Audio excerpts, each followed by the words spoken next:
front row here, and so I've become used to thinking in Italian, but speaking is a bit more difficult. So, my name is Richard Lamming, and I come from the University of Manchester in England, where I'm a professor of supply chain management.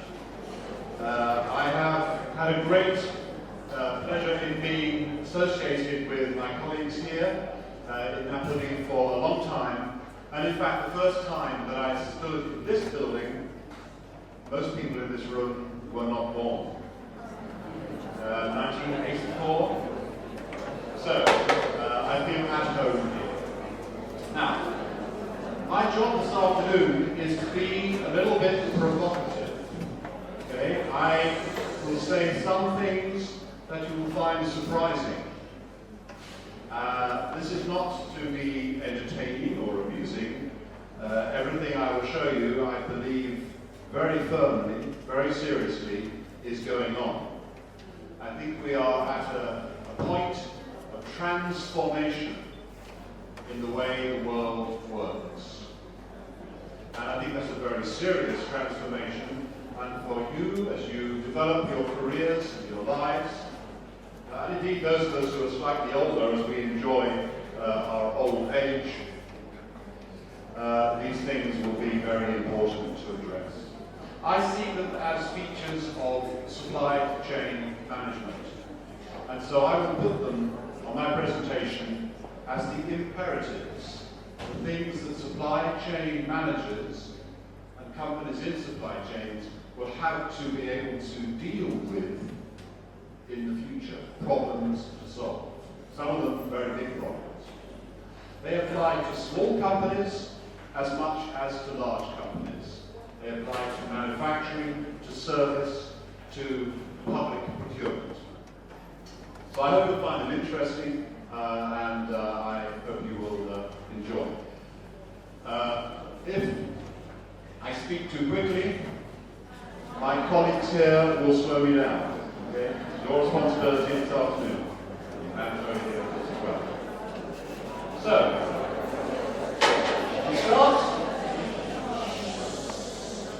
we start with a question. All knowledge starts with questions. And so here's a question about some of the things that people are concerned with. What is wrong with this picture? Well, the first picture is this woman here. I hope you can see that okay. Can you see that okay? And the colours are rather strange. Here we go. She is thinking to herself, what is world-class performance? And this is a question that business people ask all the time. What is world-class performance? I don't think there is any such thing as world-class performance. If you ask me to name a world-class supply chain company, I couldn't do so. And if you said, well, it must be so-and-so, it must be this company, that company, I could show you why they're not world-class. There are so many aspects to business, it's impossible to be as good as everybody else in all. So this is not a good question. We shouldn't be concerned about world-class. Of course, companies operating globally doesn't make them world-class. Next question. What is best in class? Are we best in class? This is a very popular expression in business. Well, it actually comes from other things, particularly animal shows, breeding animals. And when you ask about best in class, you get things like that. I think it's a dog. These colours aren't working too well. And then we get people saying, oh, we're in trouble. How can we benchmark? Can we benchmark? Benchmarking is a business technique, very popular with consultants, but I believe benchmarking means giving information about what happened yesterday. Not very good at planning strategically. So once again, I'm not very impressed with benchmarking either. Then we have this woman here who is a supply chain manager, and she is saying, how can we manage our suppliers? Well, you can't manage You can influence suppliers, you can pressurize suppliers, you can threaten suppliers, but you can't manage suppliers. It's not a good question. This man here, this little green man here, is a professional. He says purchasing is a profession. Well, you know, I don't think it is a profession. I think it's a job. And people get worried about being a professional and forget what they're really there for. And this man here, my angry young man, he is saying there is so much more to purchasing and supply chain management than just savings. And over here we have a company that used to exist. You may have forgotten this company. It's called Kodak. Or it was called Kodak. It's now shut. It's now gone. And it believed in selling film. It believed in business as usual. So this is a bit of a messy picture. And what is wrong with it is that people are asking the wrong questions. If they ask the wrong questions, they will get the wrong knowledge. Supply chain management is different. So what should we really be doing? I'm using this expression here as purchasing and supply chain management. Purchasing is also called procurement in English, or buying, supplies, material, various names. It's all much the same thing. So the agenda starts with innovation. You'd expect me to say that. Innovation is essential for change. But innovation is changing itself also. So we should be looking at open innovation, such as this. This is a way in which companies ask other people about innovation. It's impossible now to be innovative on your own. Companies have to go out, they have to open to become innovative. And so we speak of open innovation. This is one example from the company Eli Lilly, the drugs company, medical drugs company. This is another one from the toy industry. So innovation is changing, this is from Schlumberger, to an open system rather than closed research and development. Supply chains are open systems, and supply chains are natural innovation systems. So supply chain management should have a very strong role in innovation, open innovation. Of course, we are looking at global operations. Everything is global, including the open innovation I just mentioned. And a move from north to south and from west to east. So we see the balance of power moving to Asia, to Africa. In your working life, the balance of power will move from America and Europe east. It will not be simple, and there are more problems to come for China yet, but that's the way it will go. So how do you deal with that? Then we have the Occupy factor. I've been very interested walking around this building to see the number of Occupy banners that there are, including a big one right in the middle of your entrance hall. Occupy is not a small issue. Last year, in October, they had a worldwide Occupy event. All the red dots here represent Occupy events going on around the world last October. This is not going to go away. It will become a major factor in business. So how does supply chain deal with Occupy?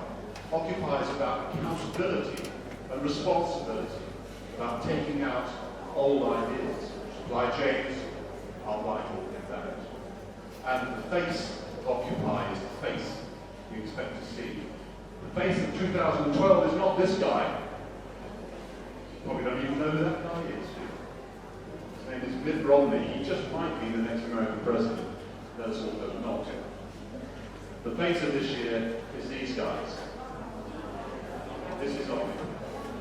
So supply chain management cannot just carry on delivering goods. It has to take into account the political movements going on, and the moment Occupy is probably the most significant of those. And then we have a new morality. Our come back to that a little later on. But we have been, if not immoral, we have been amoral in business. That means we don't really care about morality unless we have to. But that has to change too.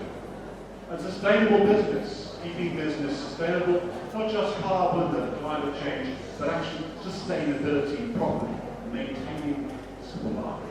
I'm going to show you a picture later on. I'll just show it to you now briefly. It is that. Thank you, that's clear. Hopefully you will later on. It's a pretty frightening picture. It is a picture of the elements in the earth disappearing. We'll come back to that later. I'm talking about transformation, and transformation in supply chain is what has to take place. Transformations happen before, happens all the time, and they very often go wrong, like this one. Sometimes we end up where we started from.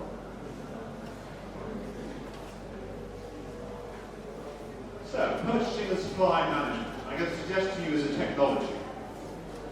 If you think about it as a technology, then you will think about it in terms of innovation, disruptive innovation. You'll think about it in terms of policy development as well as cost down. Don't let anybody tell you that purchasing and supply chain is about saving costs all the time. It's very important. It's much bigger than that. It's technology. We know how technology behaves. Secondly, the emerging global context has got to be associated with supply chain management in a profound manner. So we have critical issues to be faced in supply chain and recognising responsibility and opportunities. And lastly, policy development. Policy is a statement of who you are, what you believe in, what your values. Companies make policies. But companies are no longer islands. They are linked in through their supply chains to the rest of the world. Policy deployment, policy development must take place in supply chains. That hasn't happened before. So we have to identify and drive practice through supply chain. So what we're seeing here so far is an entirely different agenda for supply chain management. 10 years ago, we would have said it's about delivering product, material, maybe delivering services on time, at the right place, at the right price. That's history. If you meet a company that's still worried about getting their product to market at the right time, at the right price, through a supply chain, then they've missed the point. That's now standard practice. Beyond that is all this. So innovation, what's that got to do with it? Well, there's an expression here from William Gibson, an American you may have heard of. The future has already arrived, it just hasn't been evenly distributed yet. It happens some places first. And what happens though as a result of this is when the future arrives somewhere else, the world changes fundamentally. When the countries of the world that do not enjoy the lifestyle that we enjoy catch up, then there will be problems to do with resources. I'll show you those in a moment. Innovation, we know all about. And this is a principle, a theory of innovation, which is called the trajectory. Technology trajectory. Because innovation over time develops. The product or the service develops. Like that. Except, and this is very important, it isn't like that. Actually, it is not a smooth line. There are bits where it changes gradient. Let me show you an example of one technology, video, home video. This has been going from about 1970, so we've got about 40, 45 years worth of data. We'll see what happened with home video. It started out with two companies making products, Sony and Philips. These companies made different technologies for home video. If you bought a home video, you had to choose what you're going to go with. but you probably wouldn't buy one because they were so expensive and they didn't work for very long, maybe a day, and then they'd break down, even slowly. So this was the early days here. But then what happened was we had a period of disturbance this year. And what happens in a period of disturbance is that different technologies come along and make themselves available. So we had Betamax from Sony in the late 70s and JVC over here, also with Philips, making the VHS system. So the technology trajectory changed completely from the older version and started again. And then we had another disruption where we have VHS as the dominant technology. But then it changed again, and so we have other technologies. Here we have, of course, the DVD player, and so on. So we gradually see the technology developing away from simple things into, in this case, quite complex things. What happens next to video? Well, maybe it goes off planet. So that's the technology trajectory. The important thing about it is it's not smooth. If you're a business person or a technologist, an engineer, a scientist, you have to be able to look at a technology and think, where will it go next? What is the discontinuity, the disruption? How will it change? Because your job and your business and your investments will depend on getting it right. Investing your time, your money in the right trajectory. Now, purchasing and supply chain management, I think, is a trajectory too. And so what we've seen here over the years, and I won't dwell on this too much because there's not time this afternoon, has been a move from neoclassical economics through various things in the mid part of the last century. All these words here, standard words, up to a point here where we're now getting to something very different. That is the trajectory of supply chain management as a technology. So about here we get computers coming into it in the mid-70s, and we get e-commerce, we're now global. What happens next? What happens next here? Well, you have to be able to think about that, and professors are here to help you think about that. It may be technologies like sociometry, ways of understanding. It may be something to do with the fact that we are moving from west to east, we better understand the cultures. The culture in China based upon so-called Guangxi, the social capital system of China. If you want to work in Asia, you have to understand that. It's very, very profound. Maybe it's to do with technologies like fuzzy logic and complexity, an area where colleagues here in Naples are some of the leading people in the world. Maybe it's about sustainability. Either way, we have to help our little guy jump over his budget. So, innovation comes in various shapes and sizes and forms. But I'm not going to dwell too much on this slide, but just to say to you that those are different types of innovation that we understand. Open innovation, I've already mentioned. Disruptive innovation, where things really change. These are different forms of innovation. Supply chain management has got to be able to absorb all these, to understand them fully. Each one takes quite a long time to understand. So we have disruptive, we have open, we have the idea of destructive creation, and we have push and pull. We are currently going through a period where a lot of pull innovation is required to solve the problems we face. So our Earth is the context, and we have to do something about this. Now this session I'm going to not use all these slides, but I'll show you the headlines, because this is about how we are behaving on the Earth. We as the human race, all 7 billion of us. We have a problem of overconsumption in the West. It's a fact. We eat too much, we consume too much, we change our products too quickly. We don't really need a new phone every year. Business people change their cars every 3 years. Why? And so on. We have overconsumption. Then we have, elsewhere in the world, poverty. We have a third of the people in the world living under poverty lines. We have a sixth of the people in the world living on $1 a day. So we have real problems in poverty. But over here, we have growth, massive growth, in the biggest countries in the world, India, China. How do we deal with that? Maybe we blame someone else. Maybe we can sit here in comfortable, beautiful Napoli, eating wonderful food and drinking wonderful wine and say, yes, it's a real shame about China, isn't it?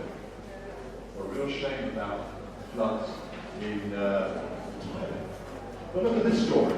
This is Los Angeles, in California. In the 1980s, Los Angeles was very famously choking in smog. You can see, well, you can't see very well there, but there's fog over Los Angeles. In the 1990s, the people in Los Angeles had changed all that, and they'd cleaned up their act. And we have a city shining in the sunshine. But by last decade, it was choked again in the fog. What had happened? Had the people in Los Angeles suddenly stopped being clean-living people? No, they were the same. Most of that came from China, across the Pacific, on trade winds. Pollution from China was being wafted across on the winds all the way to California. This is a supply chain problem. A supply chain of a different type that we need systems to be able to deal with. Now, this is an interesting case because it's going to happen more and more, where one country affects another country with its policies. My favourite story, if you can see it, is you're going to read this slide and I'll tell you about it, is Ecuador. Ecuador discovered a few years ago that they have oil. A lot of oil. Unfortunately, it is underneath a rainforest. To get to the oil, they would have to cut the forest down. Now, if they did that, quite apart from destroying the rainforest, they also would change the weather in the neighbouring countries. So they said to the neighbouring countries and to the world in general, if you pay us money, we will not chop down our forest. This was worth $7.6 billion, this oil. They said, if you give us half that, we won't chop the trees down. This is an entirely new kind of suggestion. Now, a few years ago, that would have been just a joke. But in fact, and this is a piece, so you better read it, I'll tell you what it is. We've now got a whole load of people. We're going to hear about crowdfunding later on. This is crowdfunding in a wonderful way. We've got American banks, we've got film stars, lots of companies giving Ecuador money to stop them chopping down the rainforest. This is completely new. Even a gentleman called Silvio Berlusconi wrote off $51 million of Ecuador's $10 billion external debt to Italy. So he wasn't all that, was he? Anyway, that was Italy's part of this. The point about it is, supply chains go across natural boundaries. You can't say it stops at the end of Italy and then it becomes France. They don't recognize national boundaries. This is the beginning of some rare materials. This is a plate of fish and chips.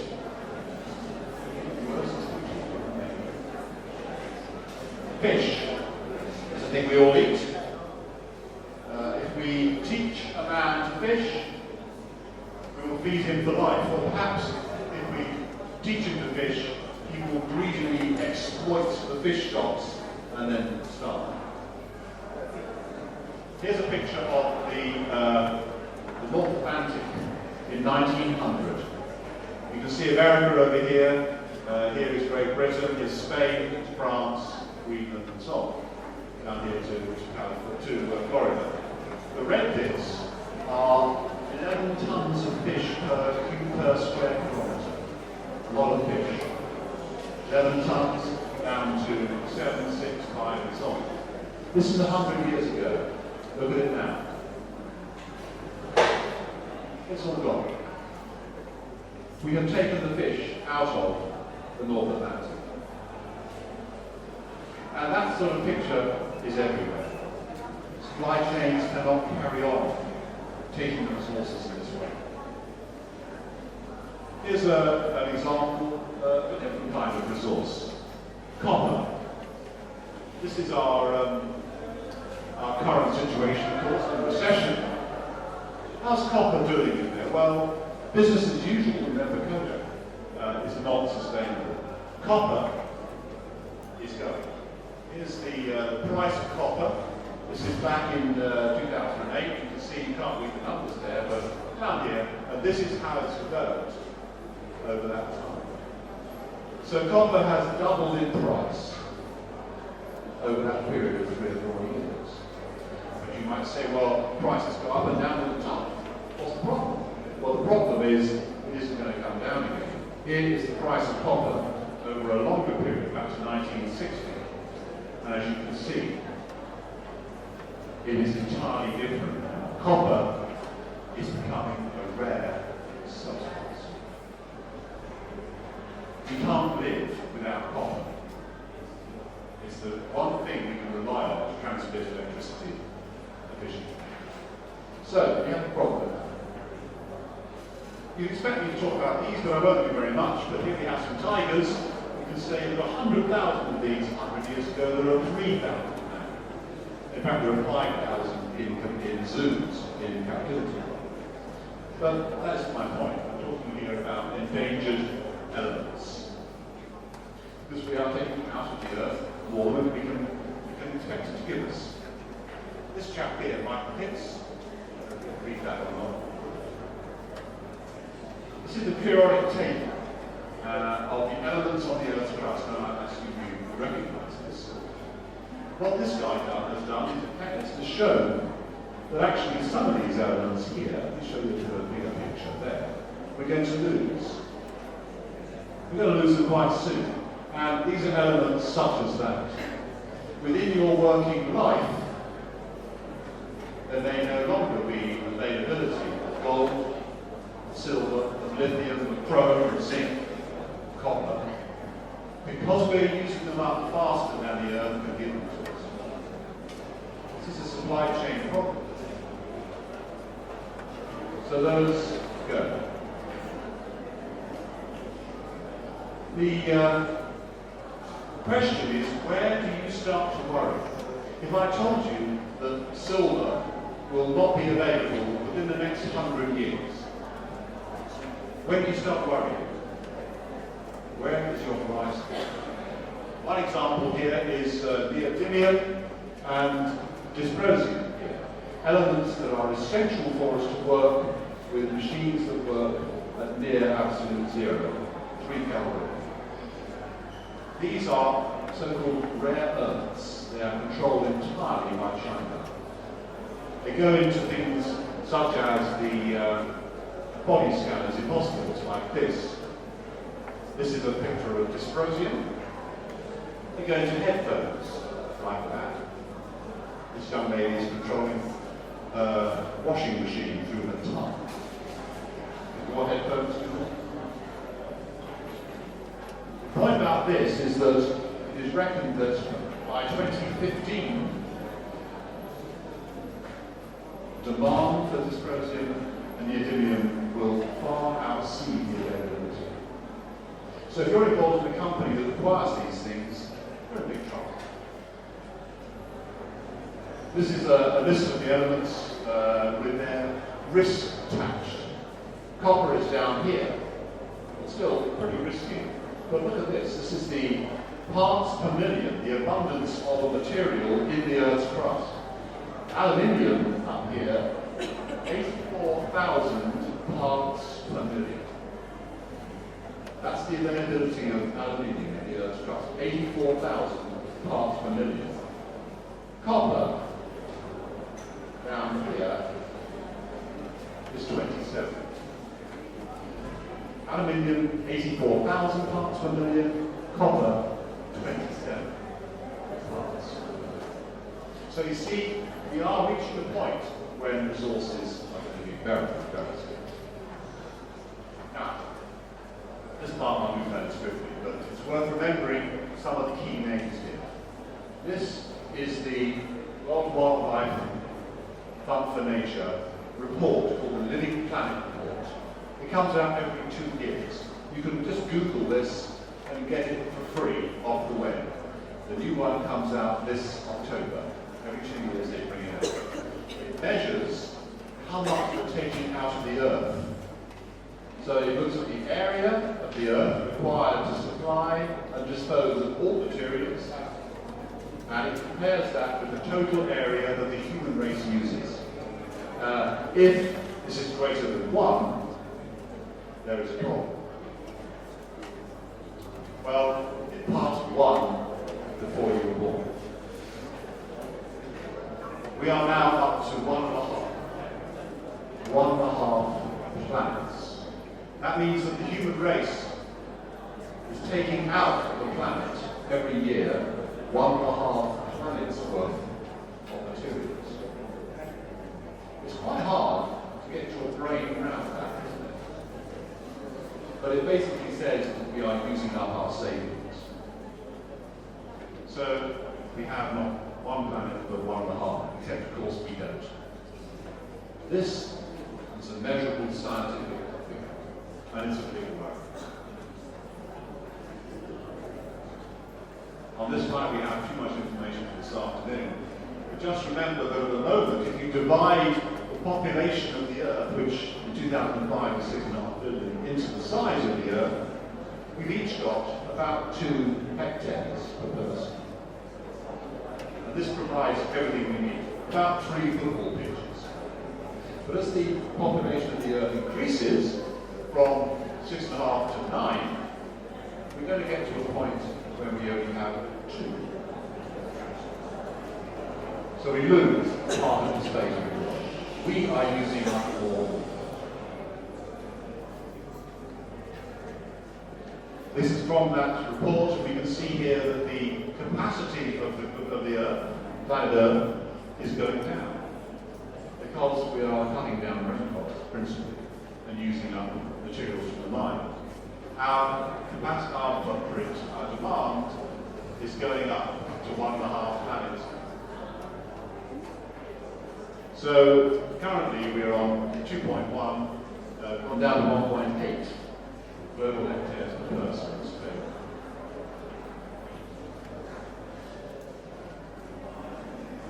This is a little bit of data, and then I'm going to go on to the summarising of what we can do about this. National consumption varies, so I thought I'd just look at Italy. In Italy, we live not at 1.5 planets, but at 2.8 planets. If everybody lived like people do in Italy, we would have 2.8 planets.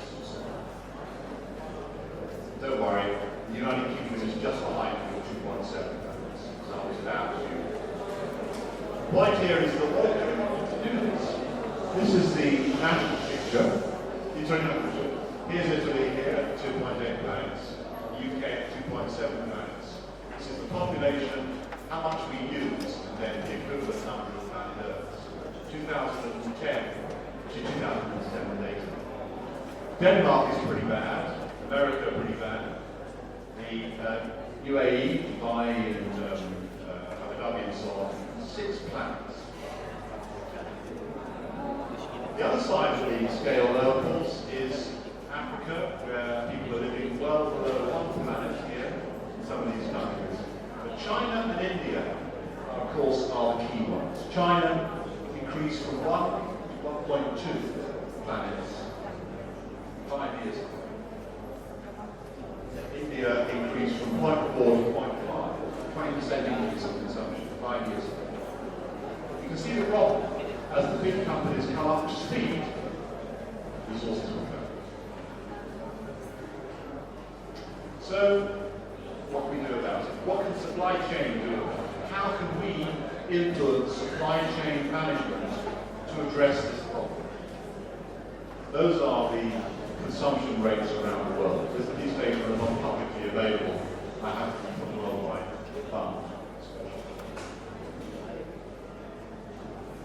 So, some research we need to do in supply chain management to move away from straightforward logistics and negotiation and pricing and all that good stuff, and the professional purchasing stuff. From how we work class, what's best in class, how we benchmark, all this old-fashioned stuff. Supply chain management is on a different agenda. Here we go. Firstly, we have to move towards one planet business. Currently, the typical MBA degree is taught as if there were 5 planets, American levels of business consumption. There is one MBA in Exeter in the UK called the One Planet MBA, trying to teach business people how you run a business on the assumption there is one planet. One MBA in the whole world doing it at the moment. So how do we do this? Well, practice starts with policy. Remember policy making, the vital part of supply chain management. Traditionally, there have been 2 policies. One of them was save the planet, one of them was don't get caught. So we do our business, we'll try and be good people, just don't get caught by regulation and law and fines. Now there are 2 more policies. Now these policies are don't pay too much for stuff and don't run out of supplies. But in fact, with supply chain management, the only thing to do here, of course, is to go out for open innovation, innovative suppliers. So supply chain management has to move again, as I mentioned before, towards open and maybe disruptive innovation with suppliers. This is the, if you looked at how people run supply chain management in this context now, you would find that they look really at this stuff here. It's the stuff, materials. Do we really need it? Is it the right stuff? Is it the right price? Is it available? And so on. In fact, a much bigger agenda is down here. Understanding the geopolitical effects of decisions, the social effects, the biophysical effects. Very different agenda for supply chain management. The imperative is to move from there to there. What about responsibility? Geopolitical knowledge. A new thing for supply chain management. Well, here's one of these things. This is a material you may have heard of. It's called coltan. Coltan is a combination of tantalum and other materials, cobalt particularly. It looks like that, comes out of the ground. It comes out of the ground principally in Democratic Republic of Congo. Until recently, that was the only source in the world for this one material. You have some of this material in your pocket now. Because coltan is put into every single mobile phone in the world, every computer. Now, if you've got a material that comes from one African country only, and goes into every Westerner's pocket in their phone, before very long, you get nasty stuff happening. You get warfare. And there was a civil war in the Congo, DRC, for a long time. Thousands of people killed because coltan was wanted in the West and was available locally there. There are other sources there. Supply chain management, finding other sources. The point of this is that this happens. Let's look at this in some more depth. This expression, externality, is something that has to be looked at. It means, in economics, something that is external to your worries, external to your consideration. because they have to pay for it. Well, that has to change. I'll show you why. This is next to that. You were buying a cold can, you didn't care about this. Look at what happened. Demand for high-tech products. We all want a new phone, a new computer, a new video camera. So we get a lot of people who want tantalum, coltan, from the Democratic Republic of Congo. So they start to fight over it because of the demand exceeding the supply. When they fight, the people who are mining this thing and the soldiers and the rebels need to eat. And they haven't got any food. So they look around and they find they have elephants and gorillas in the jungle. So they kill the elephants and gorillas for the bushmeat. And so we get destruction of habitat because we all want phones. There is a direct line between your mobile phone and atrocities such as killing gorillas. Now, until now, you might think, well, that's terrible, but what can I do about it? I must have a phone. Sure. But if you're a company doing this stuff, then I suggest there is a new imperative. Not about being nice people, but about being good, sustainable supply chain managers in attacking this. What's happened in the coltan story instead is there are now new sources of this stuff of tantalum being discovered in Brazil and a little bit in Australia. So we're moving away a bit from this. But this is the sort of problem. Remember I mentioned neodymium and dysprosium being unavailable in 3 years' time. What if they found some of that in Mali or Rwanda? How would you stop this happening? Supply chain management. This is another externality. This is where we buy all our stuff from China or from elsewhere in Asia. So we get a boat that comes all the way from China to Italy. Or maybe because of these pirates here, it has to go the long way around. Every mile it goes, every kilometre it goes, this ship is shoving out CO2, carbon dioxide. The ocean absorbs a third of our carbon dioxide. And when you put carbon dioxide into water, as you may remember from chemistry, you make carbonic acid. But the things that live in the sea are not meant to live in acid. It's an alkaline sea.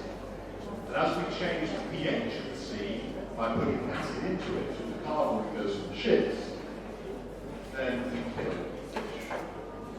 Now the problem here is the first we will know about it is when we have the Malacca Straits here, which is the busiest waterway in the world between Malaysia and Indonesia, filled with dead fish. And it'll be too late. So it's a supply chain issue. Can we go on saying it's an externality that we send these ships around here, and we don't have to pay for it?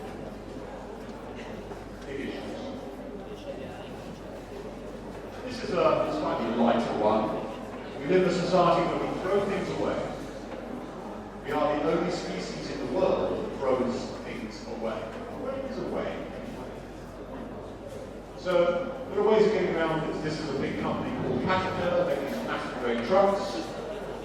But they have a big business in remanufacturing.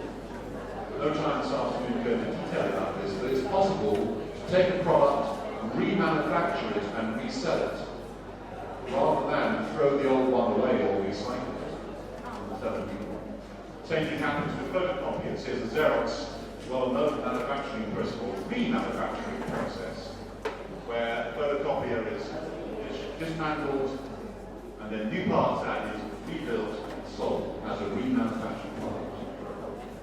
We, all of us, need to get more accustomed to having material products that have been remanufactured, not built from scratch. That's one way we can stop using all these resources. And then lastly, a bit of fun, but not really fun. Policies being thought through fully. I stayed in this hotel. There's a tower, so you can see that hotel in Grenoble. And this hotel said to me, if you reuse your towel, we will do something really wonderful. Here, your towels plant trees.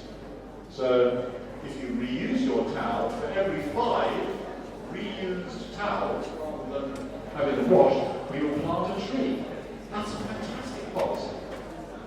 It reduces their laundry, and they plant trees. Fantastic. However, in my bathroom, there was a piece of soap. There it is, it's a soap. I used the soap, there it is, out of its package, stayed 2 nights, and the next day they took that piece of soap away and put a new piece of soap in. So they haven't really thought through their policy, have they, yet? Start to do. Maybe they should use these dispensers. Okay. So to summarize, to finish, think of supply chain management as technology, not profession. It will drive you towards innovation thinking. Recognize that the global context has got to change supply chain management completely, and give it a role in policy development. All these things here are the new agenda for purchasing and supply chain management. So maybe I shocked you, maybe I was provocative. I absolutely think this is what has to happen next. If you become involved in supply chain management, it's really quite an exciting area. It's the world, it's all sorts of things.